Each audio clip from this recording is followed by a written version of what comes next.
Oi. Agora foi. Tecnologia tem esses problemas, ainda mais quando a gente não é acostumado como eu. Graças e paz, amados. Uma oportunidade ímpar estar aqui novamente falando da palavra de papai. Obrigado, diaconisa. E obrigado, meu pastor. Obrigado, meus pastores, né? Por essa oportunidade e a responsabilidade também que nós temos de falar da palavra do papai. Mas, sem mais demoras, convido os irmãos a abrirem as suas Bíblias no livro de Marcos, capítulo 14, verso 3. Marcos, capítulo 14, verso 3. Louvado seja o nome do Senhor. Como diz o presbítero Ivan, estamos na semana de evangelismo e discipulado, crescendo no evangelismo e discipulado. Amém? Todos acharam? Acharam? Diz assim a palavra do Senhor. Estando ele em Betânia, reclinado à mesa em casa de Simão, o leproso, veio uma mulher trazendo um vaso de alabastro, com preciosíssimo perfume de nardo puro. E quebrando o alabastro, deixou bálsamo sobre a cabeça de Jesus. Indignaram-se alguns entre si e diziam, para que esse desperdício de bálsamo? Porque esse perfume poderia ser vendido por mais de 300 denários e dar-se aos pobres. E murmuravam contra ela. Mas Jesus disse, deixai-a, por que a molestais? Ela praticou boa ação para comigo. Porque os pobres sempre o tendes convosco, e quando quiserdes podeis fazer-lhes bem. Mas a mim nem sempre me tendes. Ela fez o que pôde. Antecipou-se a ungir-me para a sepultura. Em verdade vos digo, onde for pregado em todo o mundo o evangelho, será também contado o que ela fez para a memória sua. Amém? O título dessa nossa ministração é Qual é o seu legado?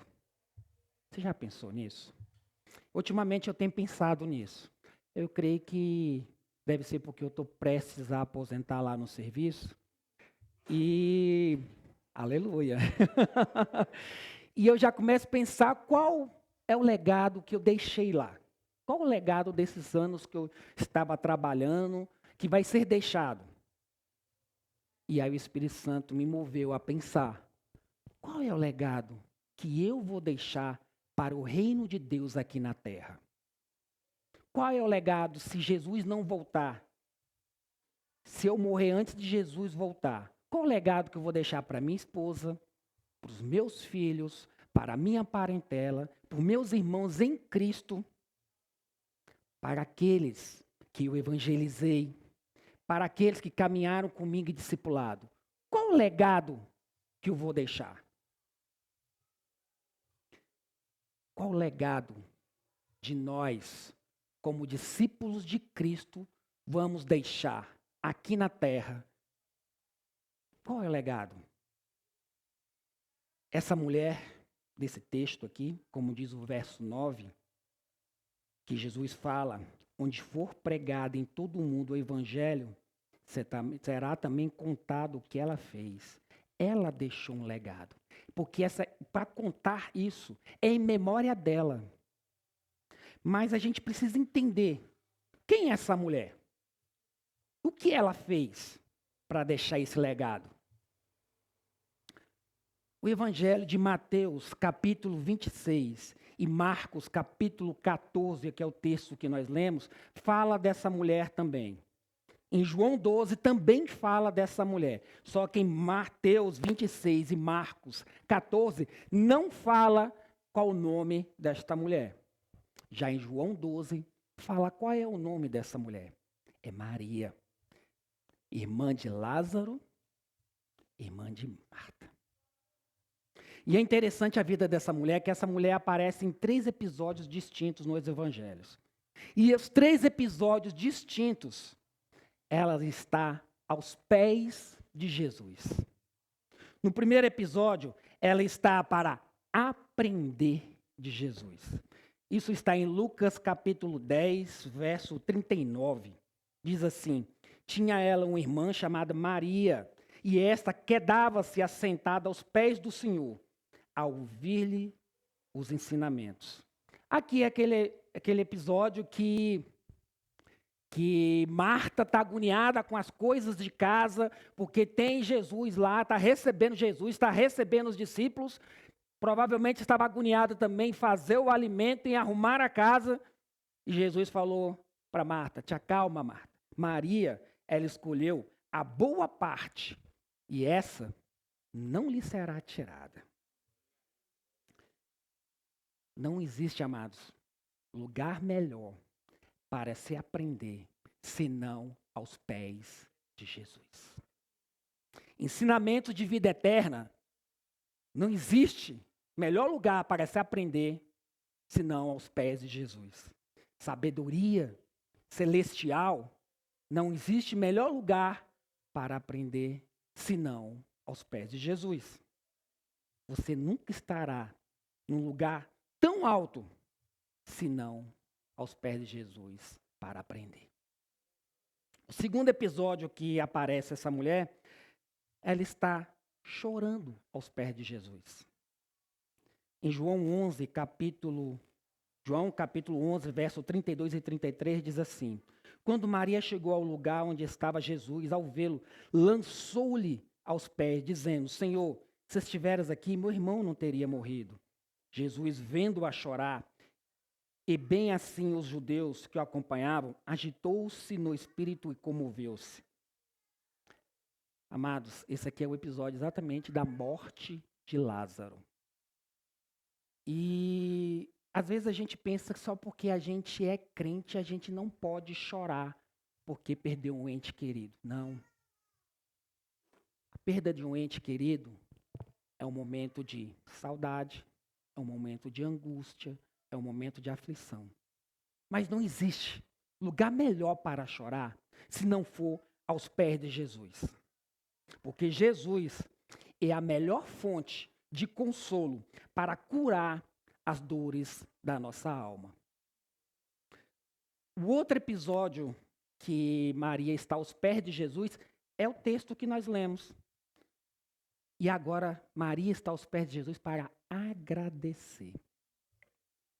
João 12, verso 3 diz assim: então Maria, tomando uma libra de bálsamo de nardo puro, muito precioso, ungiu os pés de Jesus e o enxugou com seus cabelos. Encheu-se toda a casa com perfume de bálsamo.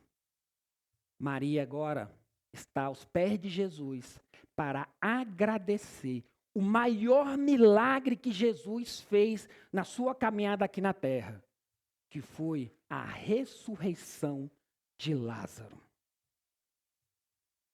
Queria fazer só uma parte. Vocês já conseguiram entender por que Jesus só chegou ao encontro lá em Betânia depois de 4 dias? Será que Jesus foi insensível com o recado que Marta mandou para ela? Não. Ali havia um ensinamento para todos nós ali, naquele episódio. O mensageiro foi enviado por Marta para falar: aquele que amas está doente. Ou seja, se ele está doente, praticamente Marta falou: venha depressa, há uma necessidade urgente de curá-lo. E Jesus falou para o mensageiro: fala para Marta que essa doença não é para a morte, mas é para a glória de Deus. Guarda essa frase: não é para a morte, é para a glória de Deus. Quando o mensageiro saiu, o que Jesus falou para os discípulos? Lázaro morreu. No primeiro dia que o mensageiro saiu de Betânia para ir dar o recado, Lázaro já tinha morrido. Jesus ficou mais 2 dias pregando na cidade onde ele estava. 3 dias. No outro dia ele foi, 4º dia. Ele chegou lá. Jesus chegou ao 4º dia porque havia uma crença entre os rabinos que um homem poderia ser ressuscitado até o 3º dia por qualquer homem. Porque Elias fez isso, Eliseu fez isso, Jesus fez isso com a filha de Jairo, Jesus fez isso com o filho da viúva de Naim. Mas havia uma crença entre os rabinos que depois do terceiro dia era impossível um homem ser ressuscitado, a não ser se fosse o próprio Deus na terra.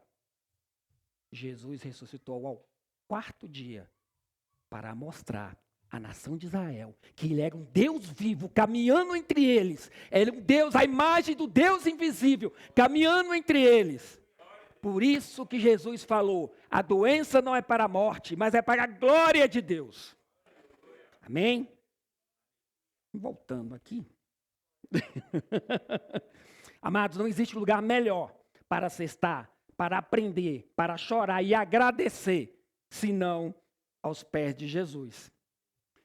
Mas o que nós aprendemos com essa jornada de Marta, nesse texto aqui, jornada de Maria, que nós lemos aqui? O que Maria fez que nós, que pregamos a palavra, deveríamos falar em memória dela? O que os discípulos de Jesus que caminham nessa terra podem aprender com Maria aqui? Nós vamos ver que Maria fez sacrificialmente. Capítulo 14, verso 13 diz assim: estando ele em Betânia, reclinado à mesa em casa de Simão, o leproso, veio uma mulher trazendo um vaso de alabastro com preciosíssimo perfume de nardo. E quebrando o alabastro, derramou bálsamo sobre a cabeça de Jesus. Amados, era uma essência, um perfume preciosíssimo. O nardo, ele era uma essência de perfume que era colhido num galho seco, na cordilheira do Himalaia. Era colhido gota a gota. Ele era acondicionado num vaso de alabastro. Ele era levado da Índia até Jerusalém em lombos de camelos. E podemos ver aqui que ele não só raríssimo, mas também preciosíssimo. Os discípulos aqui que avaliaram em 300 denários. Um denário era um dia de trabalho. 300 denários equivalia a um ano de trabalho. E quando a gente vai olhar para João, capítulo 12, verso 3, diz o evangelista que então Maria, tomando 1 libra de bálsamo de nardo puro, 1 libra, vamos fazer uma associação diferente. 2,2 libras equivale a 1 litro. 1 libra equivale a quase 500 ml, quase meio litro. Olha o tanto que era valioso esse perfume. Raríssimo,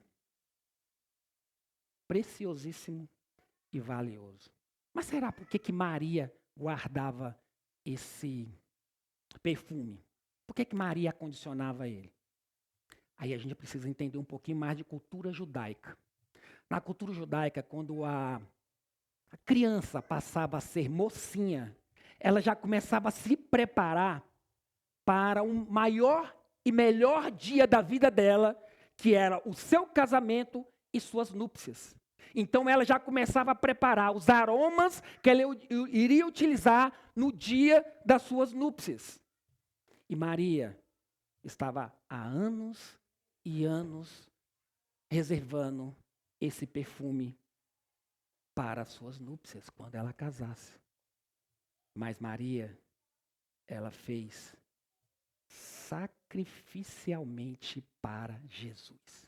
Todo o sacrifício dela foi para Jesus. E a gente pode reparar que ela não derramou, ela quebrou. Sabe qual o recado que Maria dá para a gente? Eu não quero que fique uma gota. Tudo que eu tenho, que eu juntei sacrificialmente durante todos esses anos, eu quero botar para Jesus, eu quero entregar para Jesus. Isso é um sacrifício. Isso é fazer sacrificialmente para Jesus.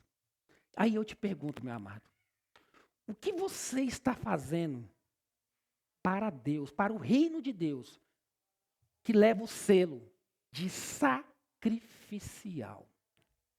O que nós estamos fazendo para Jesus que leva o selo de sacrificial? Deus quer que a gente tenha experiências com Ele em sacrificar aquilo que nós mais gostamos, que nós mais queremos a favor do reino de Deus. Deixe-me contar um fato. Em 2002, na Paraíba, tinha uma igreja, a Igreja Batista Missionária. Essa igreja ela tinha um programa na rádio. E já tinha anos e anos. Esse programa era o único programa evangélico da região. Alcançava 40 mil pessoas. Só que esse programa a igreja estava inadimplente com o dono da rádio. E a partir da hora que ele estava... Vou ajeitar aqui, complicou. E o dono da rádio intimou o pastor que o programa iria sair do ar se ele não acertasse. E o pastor levou exatamente essa situação para a igreja, num culto de domingo como hoje. Informou a igreja e pediu à igreja que apresentasse uma oferta sacrificial, senão o programa ia sair do ar. O que aconteceu? Estava nessa igreja, que eram membros dessa igreja, seu Tota e Dona Lourdes. 2 membros da igreja. E eles eram meeiros, ou seja, eles trabalhavam na terra, produziam na terra, mas não eram donos da terra. Aquilo que era produzido, a metade iria para o proprietário da terra e a outra metade ficava para eles. E eles estavam nesse culto. Ao final do culto, eles foram embora. 6 quilômetros da igreja até a casa deles. Nesse caminho, Dona Lourdes vira para o seu Tota e fala para ele: Tota, você ouviu o pastor. A gente tem que apresentar um sacrifício, uma oferta sacrificial. Nós temos que ajudar a igreja. E seu Tota falou: mas Lourdes, nós não temos nada, é ano de seca. Nós não temos dinheiro, não temos nada. E eles foram discutindo essa história no caminho. Quase chegando na propriedade, Dona Lourdes falou: Tota, nós temos galinha e galo. Nós vamos dar o nosso melhor, o galo. E o seu Tota olhou para ela e falou: tudo bem, se você quer dar, dá, não tem problema. Segunda-feira de manhã, Dona Lourdes pegou o galo e foi levar para o pastor. Bateu na porta do pastor: o pastor está aqui, ó. Minha oferta sacrificial é o galo. Toma o galo. O pastor olhou com um sorriso amarelo. Falou: o que eu vou fazer com esse abençoado desse galo? Fechou a porta, agradeceu. E nisso ele falou assim: bom, se eu vender, não vai dar nada. Se eu fizer uma rifa não combina com crente, não tem jeito. Quer saber? Eu vou colocar na internet. Vai que alguém resolve me ajudar com essa história desse galo e eu resolvo o meu problema. E ele botou na segunda-feira na internet. Na própria segunda-feira, o pastor Jeremias, da igreja presbiteriana de Belo Horizonte, viu essa história. E ele levou para o culto, o outro culto da outro final de semana, né, na igreja dele, essa proposta para a igreja, esse desafio para a igreja, apresentar uma oferta sacrificial para aquele programa que alcançava 40 mil pessoas, não sair do ar. A oferta era para ajudar. Mas, naquele domingo, foi levantado o valor referente a 1 ano de programa. 1 ano de programa. E o pastor Jeremias ligou para o pastor da igreja Batista Messiânica, Batista Missionária, e informou a ele. Pastor Jeremias, pregando no Canadá, ele falou da mulher do galo e levantou um membro lá. Vem cá, o que a Dona Lourdes está precisando? Ele falou: bom, eles não têm geladeira, ela queria um fogão também, uma geladeira para tomar aguinha gelada, no calor do sertão. Também ela quer fazer um chup-chup, quer fazer uma comidinha para levar para comer. Não, nós vamos dar a geladeira e o fogão para ela. Mandaram comprar a geladeira e o fogão. Está pregando o pastor Jeremias em Nova York. Levanta um outro membro dessa outra igreja e fala assim para ele: o que ela está precisando? Ela é dona da terra? Não, ela é meira. Nós vamos comprar a terra para ela e vamos dar para o seu Tota e para a dona Lourdes. Compraram e deram para ela, para eles. Está pregando nos Estados Unidos novamente o pastor Jeremias. E aí levanta outro membro de outra igreja, contou a história da mulher do galo. Levantou outro membro e falou assim: o que ela está precisando? Bom, eles já são donos da terra, já tem uns móveis ali. Mas eles têm poço? Não. Vamos cavar poço, vamos contratar um engenheiro agrônomo, vamos comprar defensivos, vamos ajudar eles a aumentarem a produção. E assim foi feito. Está pregando o pastor Jeremias novamente nos Estados Unidos. E aí levanta outro membro lá e fala assim: o que ela está precisando? O pastor falou que tudo já tinha conseguido. Falou: como é que é a casa dela? Ah, uma casinha simples, de chão batido e tal. Não, nós vamos derrubar aquela casa, nós vamos construir a casa, nós vamos mobiliar a casa. Um repórter do jornal da Christian Today ouviu essa história. Saiu de Nova York, foi bater no sertão da Paraíba. Escreveu essa história. E essa história correu o mundo. A notícia que circulou no mundo foi para que Deus fosse glorificado através de uma oferta sacrificial.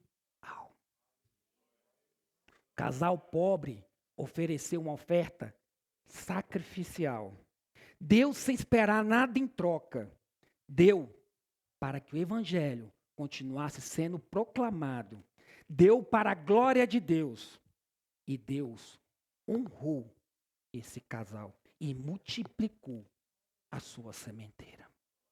Nós precisamos ter experiências sacrificiais com Deus. Que seja uma oferta na igreja, que seja através das nossas vidas, colocando à disposição do evangelho, da pregação do evangelho, da evangelização. Precisamos nos sacrificar em favor do reino de Deus. Maria também, ela fez, apesar das críticas. A primeira crítica que Maria sofreu foi a indignação, que significa ira, revolta ou raiva. É o que está no verso 4. Indignaram-se alguns entre si e diziam: para que esse desperdício de bálsamo? É interessante que aqui quem se indignou com Maria não foram nenhumas pessoas que estavam alheias à situação, foram os próprios discípulos. É interessante isso. Os próprios discípulos indignaram porque Maria fez para Jesus. Mas porque Maria fez para Jesus. Porque se fosse para os pobres, tá tranquilo. Mas para Jesus, para que esse desperdício? Olha a linha de raciocínio dos discípulos. A segunda crítica que Maria sofreu foi de murmuração. É o que está no verso 5. Porque esse perfume poderia ser vendido por mais de 300 denários e dar-se aos pobres. E murmuravam contra ela. Primeiro Maria sofre indignação. E agora é murmuração contra ela. É interessante que quem fez essa avaliação foi exatamente Judas Iscariotes. É o que está em João 12, 4, 6. Mas Judas Iscariotes, um dos seus discípulos, o que estava para traí-lo, disse: por que não vendeu esse perfume por 300 denários e não cedeu aos pobres? Isso disse ele, porque tivesse cuidado dos pobres. Desculpe-me, voltar no... Isso disse ele, não porque tivesse cuidado dos pobres, mas porque era ladrão, e tendo a bolsa tirava o que nela se lançava. Judas era o tesoureiro daquele pessoal que estava caminhando ali com Jesus. Ele que guardava o dinheiro. Ele não queria dar aos pobres nada. Ele queria exatamente vender para roubar. E é a primeira vez que a Bíblia chama Judas de ladrão. É o primeiro episódio que chama ele. E tanto é fato que Judas estava com esse tipo de pensamento, que depois desse momento de comunhão, na calada da noite, ele foi para Jerusalém combinar como ia entregar Jesus por 30 moedas de prata. A terceira crítica que Maria sofreu foi molestação, que significa causar aborrecimento. Está no verso 6. Mas Jesus disse, deixai-a, porque a molestais? Os discípulos de Jesus, que caminhavam há quase 3 anos com Jesus, resolveram aborrecer Maria, só porque ela estava exercendo um gesto de gratidão a Jesus. Sabe qual é a lição que nós tiramos desse aqui, amados? Que ninguém que se levanta para fazer a obra de Deus está livre de críticas. Quem tem medo de críticas não serve a Deus. Quem tem medo de crítica está mais preocupado consigo mesmo do que com a glória de Deus. As pessoas estão indignando você. Faça a obra de Deus, meu amado. Faça com amor, com carinho. Elas estão te irritando. Continua fazendo a obra de Deus. Você não faz para homem, você faz para a glória de Deus. Elas estão te criticando. Faça a obra de Deus. Elas estão te molestando. Continue fazendo a obra de Deus. Porque você não é servo de homens. Você é servo de Deus. Você faz para agradar a Deus e para a glória de Deus. Nós temos que fazer a obra de Deus, apesar das críticas. Pense nisso. Não pare de fazer a obra de Deus. Faça para a glória de Deus. O terceiro item que eu queria compartilhar com os irmãos é Maria fez só para agradar Jesus. Essa parte está em João capítulo 12, verso 3. Então Maria, tomando 1 libra de bálsamo de nardo puro, muito precioso, ungiu os pés de Jesus e os enxugou com seus cabelos. Maria pegou os seus cabelos e enxugou os pés de Jesus. Para a cultura brasileira isso significa nada, né? Para a gente não tem significado nenhum. Mas para a cultura judaica, amados, isso é um escândalo. Uma mulher não poderia soltar os seus cabelos em público. Uma mulher não poderia soltar os seus cabelos na frente de outras pessoas. Ou ela poderia soltar na sua parentela, dentro de casa, ou somente para o seu marido no seu quarto. Mas Maria, ela quis mostrar para cada um de nós que na presença de Jesus, você tem que transbordar de alegria. Ninguém que está na presença de Jesus fica ligado com regrinhas, fica ligado com protocolos. Não, meus amados. Nós devemos, na presença de Jesus, exaltar e glorificar o nome do Senhor e simplesmente adorar. Eu não sei se os amados viram a filha da irmã Carol aqui, na hora do louvor. Meu amado, é daquele jeito que a gente tem que ficar. É daquele jeito, se soltar na presença do Senhor, não ligar para o irmão que está do lado, se ele está cantando ruim, se ele não está, se ele está adorando direitinho, se ele está errando a letra, não. Nós estamos aqui para adorar o Senhor. É isso que nós temos que colocar na nossa cabeça. Na presença de Jesus, a gente não tem que ligar para protocolos. Não. O exemplo de Maria nos mostra que na presença de Jesus, nós devemos ser como meninos, sem medo do que vão falar, nos soltar. O único objetivo, quando estamos na presença de Jesus, é agradar ao nosso Senhor Jesus. Maria fez só para agradar Jesus. Outro item que eu quero comentar com os irmãos, Maria fez a pessoa certa. 6b até o 7 diz assim, ela praticou boa ação para comigo, porque os pobres sempre tendes convosco, e quando quiserdes, podeis fazer-lhes bem, mas a mim sempre me tendes.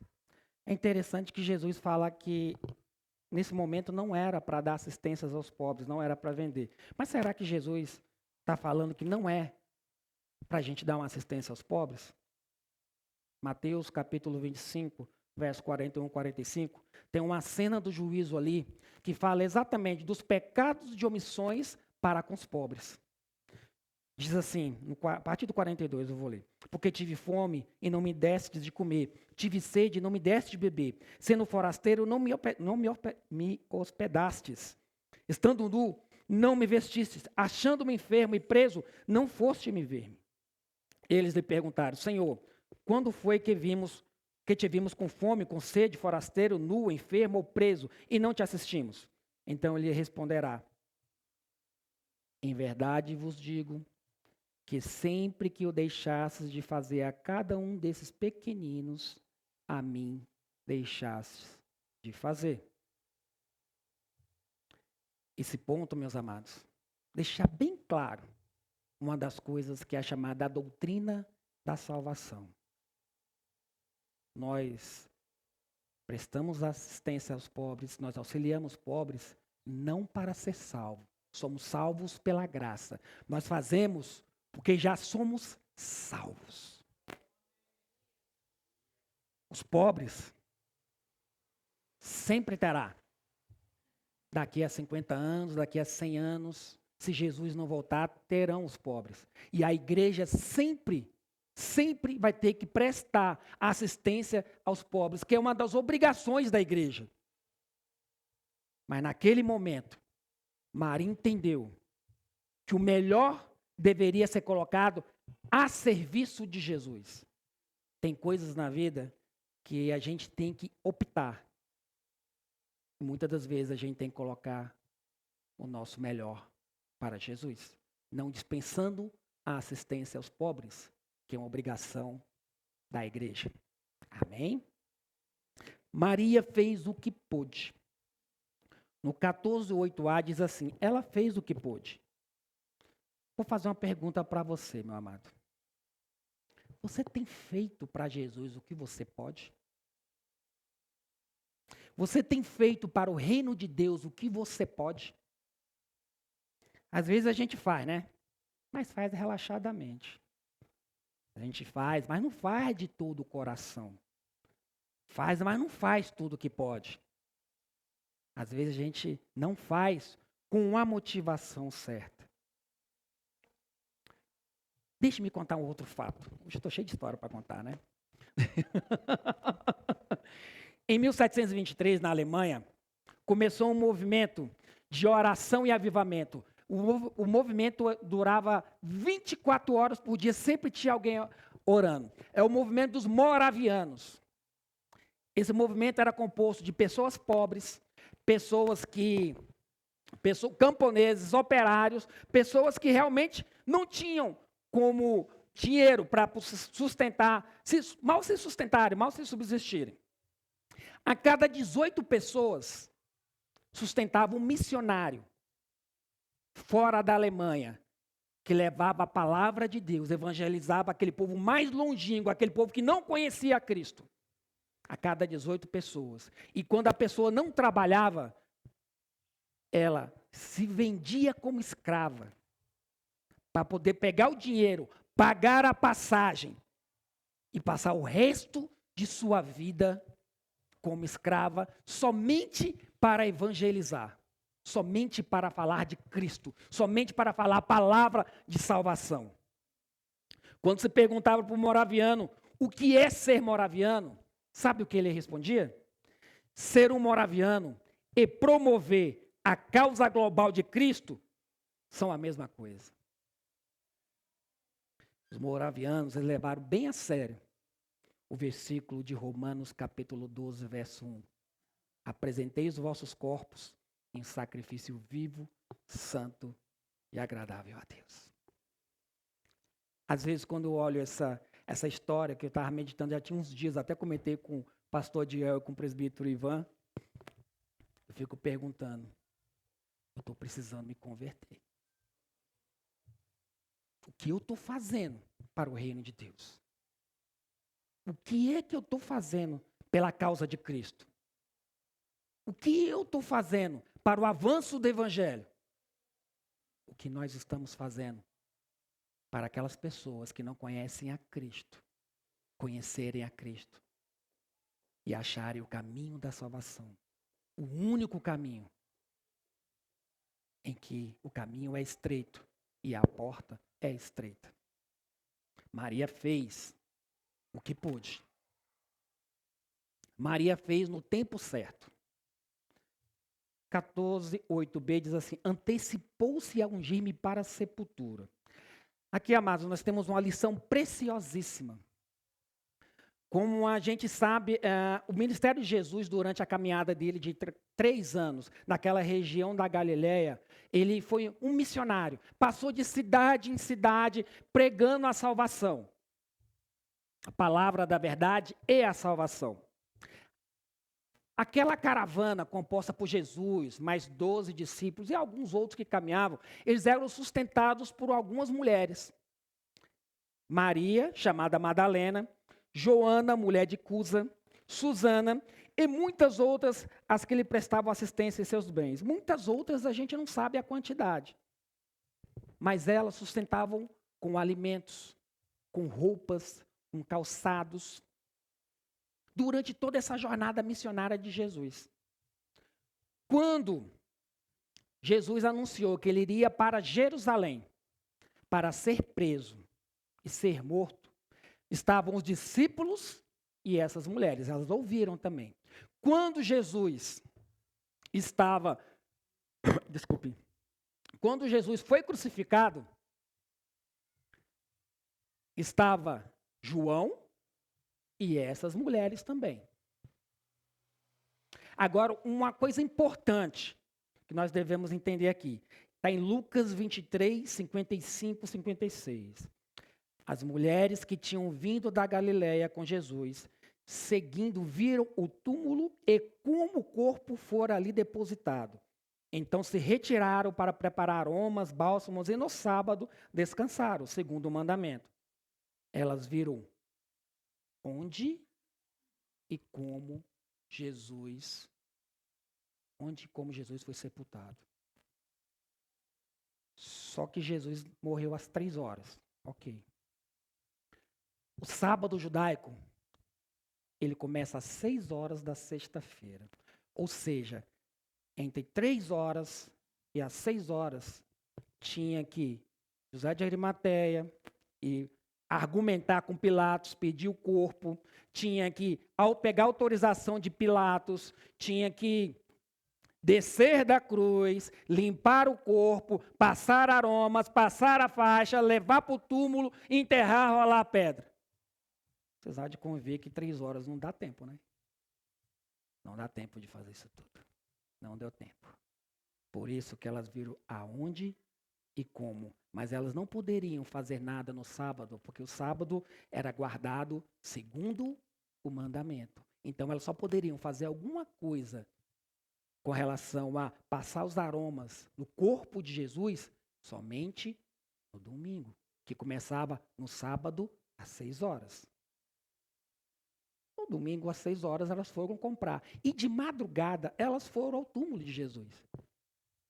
Eu tento imaginar a mente delas. Quem vai rolar essa pedra?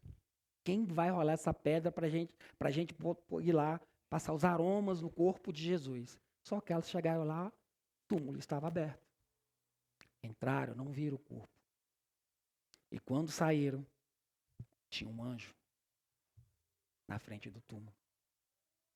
E ele falou o seguinte: por que buscais entre os mortos aquele que vive? Ele não está aqui, mas ressuscitou. Sabe, amados, essas mulheres, a lição que nós aprendemos aqui, que essas mulheres fizeram muito pelo ministério de Jesus. Mas muito mesmo. Sustentar um ministério missionário durante 3 anos não é fácil. Mas uma coisa elas não fizeram. Não anteciparam a ungir o corpo de Jesus para a sepultura. E Maria antecipou. Maria fez no tempo certo. Sabe qual a lição que nós tiramos aqui? Tem coisas na vida que a gente não pode deixar para amanhã. Tem coisas na vida que a gente não vai ter uma nova chance. Sabe aquela pessoa que você está hesitando em falar da palavra de salvação para ela? Fala hoje. Sabe aquela palavra de consolo que você precisa dar para alguém? Hoje é o dia. Sabe aquele perdão que você precisa oferecer para alguém? A hora é agora. Não há como esperar. Sabe aquele socorro que você precisa dar para alguém? Faça isso hoje. Não perca tempo. Agora eu vou dar uma repreendida nos maridos, né? Maridos, sabe aquele buquê de flores? Sabe aquela plantinha que a sua esposa gosta? Deixa para amanhã não. Deixa para amanhã não. Você não faz isso há anos. O dia é hoje. Esposas, sabe aquele carinho? Sabe aquele cafuné? Hoje é o dia. Amanhã pode ser tarde. Maria fez no tempo certo. Depois de meditarmos nessa jornada de Maria, amados, eu lhe pergunto, qual é o teu legado? Qual é o nosso legado que estamos deixando para as próximas gerações? Maria nos deu um grande exemplo de como deve ser o discípulo de Jesus. Um discípulo de Jesus que deixa um legado para o reino de Deus, que faz a obra para a glória de Deus. Maria ensinou para cada um de nós, discípulos de Jesus, que não existe melhor lugar para se estar, senão aos pés de Jesus, para aprender, para agradecer, e se for para chorar, que seja aos pés de Jesus. Ele ensinou para cada um de nós que para fazer a obra do Senhor, nós precisamos fazer sacrificialmente. Fazer, apesar das críticas, fazer para agradar Jesus. Fazer para a pessoa certa. Fazer o que pode e fazer no tempo certo. E hoje, meus amados, estou meio confuso com esse trem aqui. E hoje, meu amado, nós falamos de mais uma profecia de Jesus que se cumpre. Em 22 de agosto de 2021, na Igreja Presbiteriana Renovada do Riacho Fundo, cumpre-se mais uma profecia de Jesus, que está no verso 9. Onde for pregado em todo o mundo o Evangelho, será também contado o que ela fez, em memória sua. Esse foi o legado de Maria. Qual é o nosso legado? Fechar nossos olhos. Pai amado, Pai querido, nós te louvamos pela tua palavra.